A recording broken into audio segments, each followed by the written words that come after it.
Country delight బఫేలో milk start చేసాము. First పిల్లలకి ఇచ్చినప్పుడు కానీ, మేము పెరుగు తిన్నప్పుడు కానీ, మేము చిన్నప్పుడు తిన్న ఓల్డెన్ డేస్ గుర్తొచ్చాయి మాకు. మీగడ కూడా పాలు కాచాక మీగడ బాగా రావడం, అప్పుడు మా చిన్ననాటి రోజులు గుర్తొచ్చాయి అన్నమాట. సార్ ప్రతిసారి కూడా ఈవిడ మాట్లాడుతున్నప్పుడు రేవంత్ అని చెప్పి హరీష్ రావుని, అలాగే సంతోష్ను, లేకపోతే కేటీఆర్ వీళ్ళందరినీ కూడా రేవంత్తో కలిపి మాట్లాడు. రేవంత్ ఏమంటాడంటే ఎప్పుడు కూడా ముందే ఉంటాను, నేను ఎవరైనా కథలో ఉండాల్సిన అవసరం లేదు, లక్షల కోసం వీళ్ళు కొట్టుకుంటున్నారు అని చెప్పి ఆయన మాట్లాడే పరిస్థితి. రేవంత్ అంశం ఎందుకు వస్తున్నది? రేవంత్ ముఖ్యమంత్రిగా ఉన్నాడు కదా, ఇప్పుడు ముఖ్యమంత్రిగా ఉన్నాడు మీద పడకపోతే ఎవరి మీద పడతారు అంటే రేవంత్ రెడ్డి ఉన్నాడా? ఒకటి మనకు గుర్తుంచుకోవాల్సింది ఏంటంటే, రేవంత్ రెడ్డికి బెనిఫిట్ ఎంత మేరకు ఉన్నారని అనుకుంటే, ఇప్పుడు రెండు పాసిబిలిటీస్ ఉంటాయి. ఎవరు వెనకాల ఉండొచ్చు, ఒకవేళ వెనకాలంటూ ఎవరైనా ఉంటే, వెనకాలంటూ ఎవరైనా ఉంటే ఇద్దరు ఉండాలి. రాష్ట్రంలో కాంగ్రెస్ ముఖ్యమంత్రి రేవంత్ రెడ్డి, దేశంలో అమిత్ షా, వీళ్ళే కదా ఉండాల్సింది, ఇంకా వెరటోళ్ళైతే ఉన్నారు కదా. సో ఒకవేళ కవిత వెనకాల ఎవరన్నా ఉంటే, ఉన్నారో లేదో నాకు తెలియదు, ఉన్నారని కూడా నేను అనడం లేదు, ఉన్నారో లేదో నాకు తెలియదు. అందువల్ల ఒకవేళ అంటూ ఉంటే, ఇవన్నీ మనకు ఇఫ్స్ అండ్ బట్సే కదా. ఎవరు complete picture nobody gives, complete information nobody shares. అయినా వీఆర్ ఫోర్స్ టు కామెంట్. ఇది మనకున్న ప్రత్యేక పరిస్థితి. పూర్తి సమాచారం రాదు, మనము ఉన్న సమాచారం ఆధారంగా మనం ఒక పీసెస్గా బిట్స్గా ఉన్న ఇన్ఫర్మేషన్ కాస్త ఒక పర్స్పెక్టివ్లో చేసి చూడాలి, అంతకుమించి మనకు మార్గం లేదు కదా. సో అందువల్ల మీకు ఇద్దరు మాత్రమే వెనకాల ఉండగలిగే సామర్థ్యం ఉన్నవాళ్ళు. ఒక రేవంత్ రెడ్డి అంటే ఇక్కడ ఏమైనా లోకల్గా ఒక ప్రాపర్టీ డిస్ప్యూట్స్ ఉండి, ప్రాపర్టీ ఇష్యూస్ ఉండి, ఆ ప్రాపర్టీ ఇష్యూస్ను ముఖ్యమంత్రి రిజాల్వ్ చేయగలుగుతాడు కనుక ఆ హామీ ఇవ్వగలిగితే ఆ రేవంత్ రెడ్డితో ఆమె కలవాలి, ఇంతకు మించి అయితే వేరేది ఏం లేదు. కానీ మరి ఆమెకున్న ప్రాపర్టీ డిస్ప్యూట్స్ 11 ఏళ్ళు లేని డిస్ప్యూట్ కొత్తగా వస్తాయా? 11 ఏళ్ళు కేసీఆరే ముఖ్యమంత్రిగా ఉన్న తర్వాత ఈ 15 నెలల్లో ఆమె కొత్తగా ప్రాపర్టీ డిస్ప్యూట్స్ ఏముంటాయి? ఏమైనా ల్యాండ్స్తో ఏమైనా ఇష్యూస్ ఉన్నాయనుకోండి, షీ కూడా సెటిల్ లాంగ్ బ్యాక్ కదా. సో ఇప్పుడు దాకా దాన్ని రేవంత్ రెడ్డి తీర్చాల్సిన పరిస్థితి దాకా ఎందుకు వస్తుంది? 11 years తండ్రి చీఫ్ మినిస్టర్గా ఉన్నప్పుడు ఏమైనా ఇష్యూస్ ఉన్నా అవి రిజాల్వ్ అయిపోతాయి. ఇప్పుడు మనకే కాస్తంత పలుకుబడి ఉంటే, మనకి ఏదైనా ప్రాపర్టీ ఇష్యూ ఉంటే రిజాల్వ్ అయిపోతుంది కదా. సో అలాంటిది కేసీఆర్ కూతురుకు అన్రిజాల్వ్డ్ ప్రాపర్టీ డిస్ప్యూట్స్ ఉంటాయా అనేది ఒక క్వశ్చన్. ఇక రేవంత్ రెడ్డి బీఆర్ఎస్ను చీల్చి, బీఆర్ఎస్లో ముసలం తెప్పించి, ఆయనకున్న డైరెక్ట్ స్టేక్స్ ఏంటి, ప్రయోజనం ఏంటి అనేది కూడా క్వశ్చన్ మార్క్ వస్తుంది. నేనేం రేవంత్ రెడ్డి చేయడు అనే డిబేట్లోకి వెళ్ళడం లేదు. రాజకీయాల్లో ఎవరైనా ప్రత్యర్థుల బలహీనతల్ని, ప్రత్యర్థి పార్టీలో వచ్చే సమస్యల్ని, సవాళ్ళను తమకు అనుకూలంగా ఉపయోగించుకుంటారు. ఎందుకంటే రేవంత్ అయినా కేసీఆర్ అయినా ఎవ్రీబడి ఈజ్ ప్లేయింగ్ పాలిటిక్స్ కదా. ఇందులో ఏముంది, అందులో మొహమాటమే ఉంటుంది. They are not running charity institutions. వాళ్ళేమో ఆధ్యాత్మిక సంస్థలు నడపడం లేదు కదా. ఆధ్యాత్మిక సంస్థలను రాజకీయాలకు చూస్తున్నాం మనం. అందువల్ల they are running political party run చేసే ఏ నాయకుడైనా to sustain his power, to retain his power, దానికి అవసరమైన స్ట్రాటజీస్ రచిస్తారు, అమలు చేస్తారు. అట్లయితేనే సక్సెస్ అవుతారు, లేకపోతే ఎందుకు సక్సెస్ అవుతారు? అది మోడీ అయినా, అమిత్ షా అయినా, రేవంత్ అయినా, అది తప్ప ఉప్ప అనే చర్చకు ఇక్కడ ఆస్కారమే లేదు. Politics is the game. So ఈ గేమ్ను ఎవరు ఎఫెక్టివ్గా ఆడగలిగితే వాళ్ళు ముందుకెళ్తారు. సో అందువల్ల everything is fair in politics అంటారు కదా. సో నథింగ్ ఈజ్ ఫౌల్ పాలిటిక్స్లో. సో అందువల్ల మీరు ఎదుటి పార్టీ బీఆర్ఎస్లో కవితకి ఏదైనా అంబిషన్ ఉంది, లేదా కవితకి ఏదైనా అవసరం ఉంది అనుకుందాం, దాన్ని రేవంత్ రెడ్డి అయినా ఉపయోగించుకుంటాడు, మోడీ అయినా ఉపయోగించుకుంటారు. ఇక్కడ రేవంత్ రెడ్డి స్థాయిలో ఉండే అవసరం ఏముంటుంది? మ్యాక్సిమం అయితే ఏదైనా ప్రాపర్టీ డిస్ప్యూట్స్ ఉండాలి. సో ఈ ప్రాపర్టీ డిస్ప్యూట్స్ 11 ఏళ్ళు తన తండ్రే ముఖ్యమంత్రిగా ఉన్నప్పుడు రిజాల్వ్ కావా? అంటే మనకు సోషల్ సైన్సెస్లో ఇండక్షన్ అండ్ డిడక్షన్ మెథడ్స్ అంటారు, అంటే విశ్లేషణకు. సో వెన్ యూ డిడక్షన్ చేసాం, ఒక్కొక్క పాయింట్ ఇది పాసిబులా అది పాసిబులా అని లెక్కేసుకుంటూ మనం ఎనలైజ్ చేయాలి. ఏం పాసిబుల్ ఉంటుంది, రేవంత్ రెడ్డితో ఏం అవసరం ఉంటుంది కవితకు, సార్ ఏమన్నా అయితే ఇది ఒకటే కదా. ఇప్పుడు రేవంత్ రెడ్డి కుమ్ముక్కే కవిత ఏమైనా పవర్ కొరకు ఫైట్ చేయలేరు కదా. సో ఆమెకి ఇక అంబిషన్ ఉంటే ఆ అంబిషన్ రేవంత్ తీర్చలేడు. ఏం అంబిషన్ ఉంటుంది ఆమెకు, ముఖ్యమంత్రి కావాలని అంబిషన్ ఉంటుంది, అది రేవంత్ ఎట్లా తీర్చగలుగుతాడు. సో అందువల్ల ఇక ప్రాపర్టీ డిస్ప్యూట్స్ ఏమన్నా ఉన్నా అవి ఎప్పుడో కవర్ అయ్యేది, అయిపోయేది, రిజాల్వ్ అయిపోయేది, అవసరం కూడా ఉండదు. అందువల్ల రేవంత్ రెడ్డికి అవకాశము ఎంత ఇందులో అనేది ఒక క్వశ్చన్ మార్కే.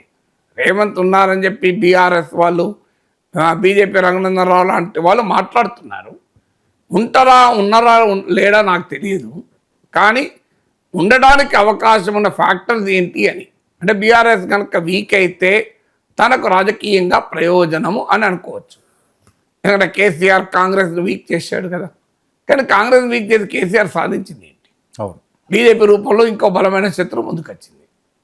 సో అప్పుడు కేసీఆర్ కాంగ్రెస్లోనే ఎదుర్కోగలిగాడు, కానీ బీజేపీని ఎదుర్కోవడానికి నానా ఇబ్బందులు పడాల్సి వచ్చింది కదా. సో మనకు ఆ బీజేపీతో పెట్టుకున్నందుకు జరిగినవన్నీ మనకు తెలుసు కదా. కేసీఆర్ సన్నిహితుల పైన రేట్స్ అయినాయి, అన్నీ అయినాయి కదా. ఆఖరి కేసీఆర్ కూతురే జైలుకు పోయారు కదా.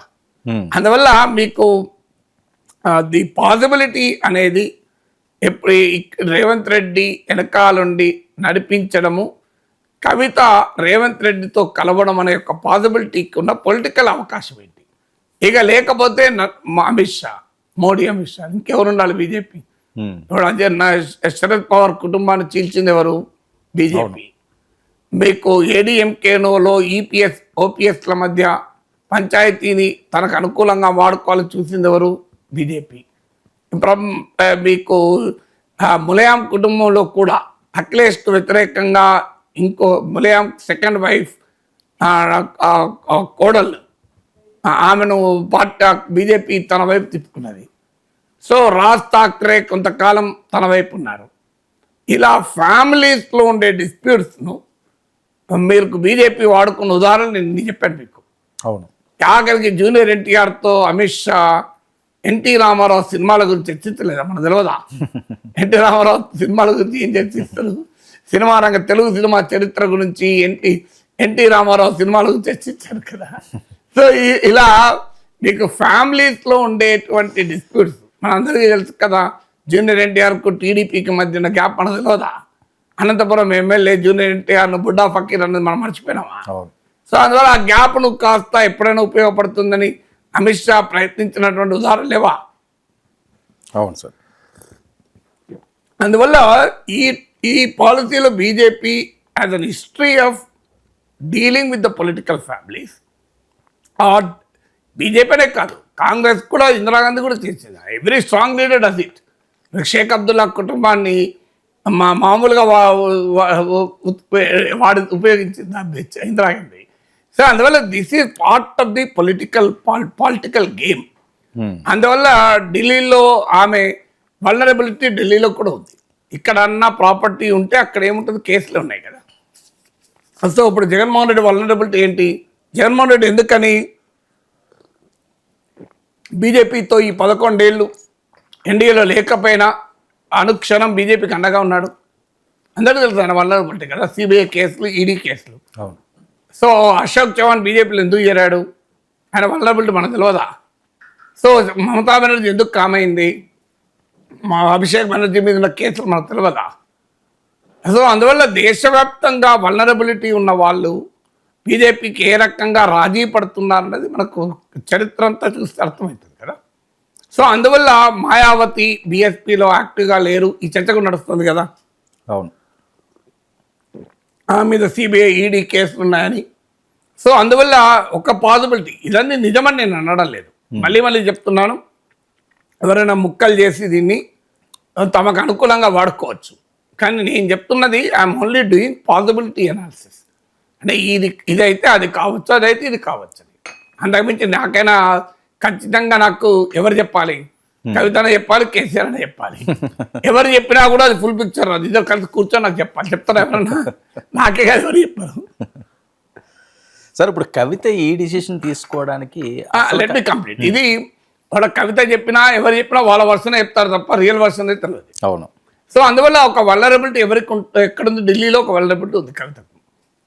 మరి ఆమె ఢిల్లీలో జైల్లో ఉన్న సమయంలో ఎవరైనా మరి ఆమె వల్నరబిలిటీని ఉపయోగించి బీఆర్ఎస్లో కనుక ముస్లిం పుట్టిస్తే లాభపడేది బీజేపీ. ఎందుకంటే ప్రతిపక్ష స్పేస్లో ఇలా బీజేపీకి బీఆర్ఎస్తో పోటీ. సాధారణంగా అధికార పార్టీకి ప్రతిపక్ష పార్టీకి ఫైట్ ఉంటుంది. మన రాష్ట్రంలో అధికార పార్టీకి ప్రతిపక్ష పార్టీకి పోటీ లేదు. కాంగ్రెస్కు బీఆర్ఎస్కి ఎక్కడ ఫైట్ ఉండే, కాంగ్రెస్కు బీజేపీకి ఫైట్ ఉండే. అంటే ప్రధాన ప్రతిపక్ష హోదా ఉంటే అధికార పార్టీ పైన వ్యతిరేకత వస్తే ఆటోమేటిక్గా తమకు ఉపయోగపడుతుంది.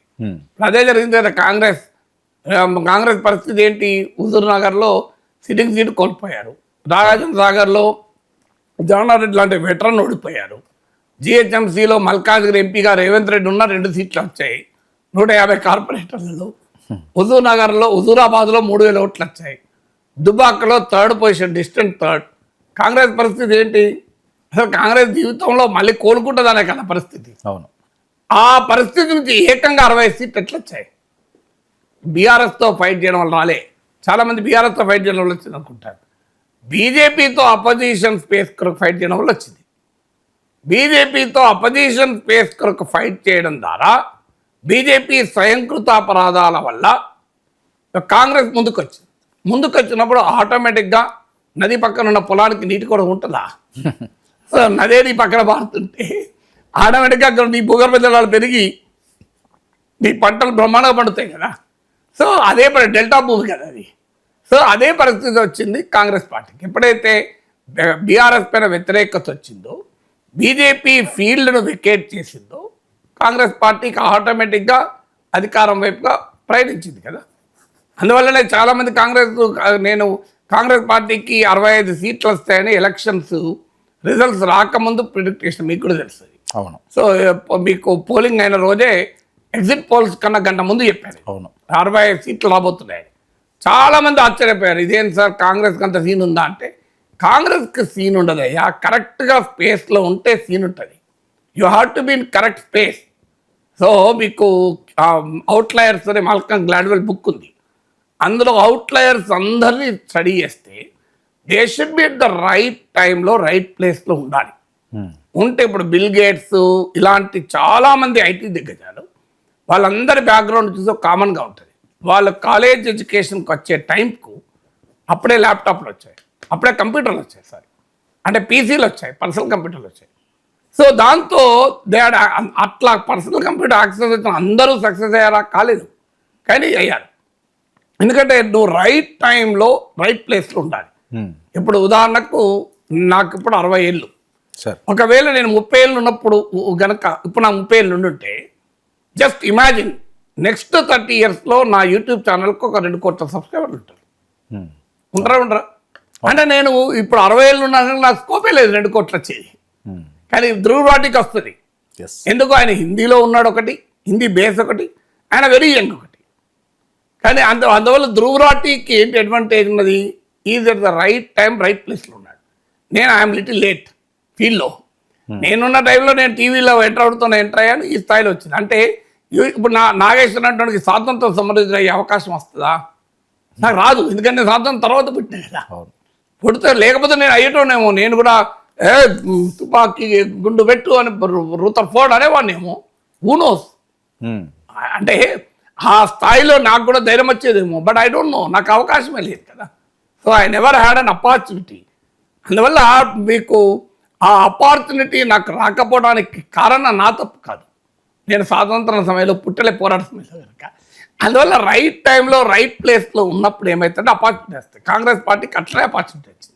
కేసీఆర్ పట్ల బాగా వ్యతిరేకత వచ్చింది.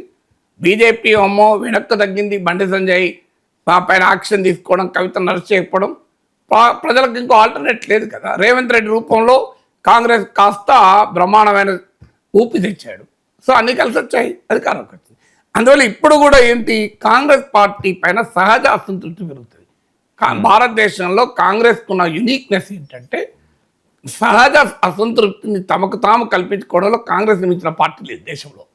మీరు దేశ చరిత్ర అంతా తీయండి, ఇటీవల లాస్ట్ 30 ఏళ్ళలో మహారాష్ట్రలో బ్రహ్మాండంగా లోక్సభ ఎన్నికలు గెలిచిన, అసెంబ్లీ ఎన్నికలు కోల్పోయారు. హర్యానాలో బ్రహ్మాండ పర్ఫార్మెన్స్ లోక్సభ ఎన్నికల్లో తర్వాత ఓడిపోయారు. అందువల్ల కాంగ్రెస్ పార్టీకి ఉండే స్వభావ రీత్యా, ఎందుకంటే అది బీజేపీ లాగా ఒక close knit cadre base ideology base party కాదు. It's a loose confederation.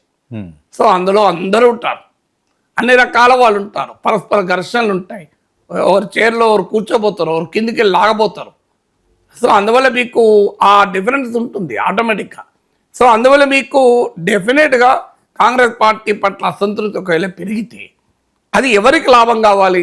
ఇప్పుడు బీజేపీ బీఆర్ఎస్ రెండు ఉన్నది, ఎవరెవరు వీక్ అయితే ఇంకోరు లాభం అవుతుంది. అందువల్ల బీఆర్ఎస్ని వీక్ చేయడం వల్ల బీజేపీకి డైరెక్ట్ స్టేక్స్ ఉన్నాయి. కాంగ్రెస్ వీక్ చేయాల్సిన అవసరం లేదు. కాంగ్రెస్ వీక్ అయితే ఆటోమేటిక్గా బీజేపీ లాభం అవుతుంది. అందువల్ల కూడా నీకు బీజేపీ ఉండకూడదని ఏముంది అనే వాదన. నోబడి నోస్ ఇప్పటికి కూడా రేవంత్ ఉన్నాడా, మోడీ ఉన్నాడా, అసలు ఎవరు లేరా, బట్ అది నోబడి నోస్. బట్ పాసిబిలిటీస్ అయితే ఎవరన్నా మీరు అడిగారు కనుక ఎవరున్నారు అంటే ఎవరైనా ఉండవచ్చు. ఎవరికి అవకాశం ఎక్కువ ఉంటుందంటే ఖచ్చితంగా బీజేపీకి ఎక్కువ అవకాశం ఉంటుంది.